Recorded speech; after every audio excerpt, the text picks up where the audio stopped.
চুরি করা শেষ? ও শেষ, কিন্তু তুই এমন মাইয়া মানুষের মতো কথা কইতেছিস কে? উস্তাদ, আমি কেন মাইয়া মানুষের মতো কথা কম? আমি কথা কইতাছি। এই তো করা শেষ, তাহলে আমি এবার চিৎকার দিয়ে মানুষ জড়ো করি।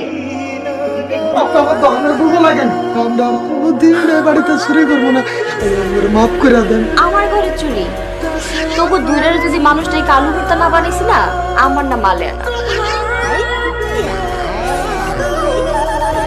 এই পলানোর চিন্তা কিন্তু একদমই করবি না, তাহলে কিন্তু মানুষটাকে গণধোলাই দিব। আপা এবারের মতো মাফ করে দেন। এই যে তওবা করলাম, বাচ্চা থাকতে জীবনে আর কোনোদিন আপনার বাড়িতে চুরি করতাম না। কোনো কথায় কাজ দেবো না, ডাইরেক্ট গণধোলাই। শুধু এই বাড়িতে কেন, আমাকে জীবনে আর কোনোদিন আমরা কারো বাড়ি চুরি করবো না। আপাগো এই শেষবারের মতো আমাদের মাফ করে দেন। একটা শর্তে মাফ করতে পারি। কি শর্ত কোন? আপনি খালি মুখ ফুইটা কোন যে কি করতে হইব, যেটা করবেন হেডেই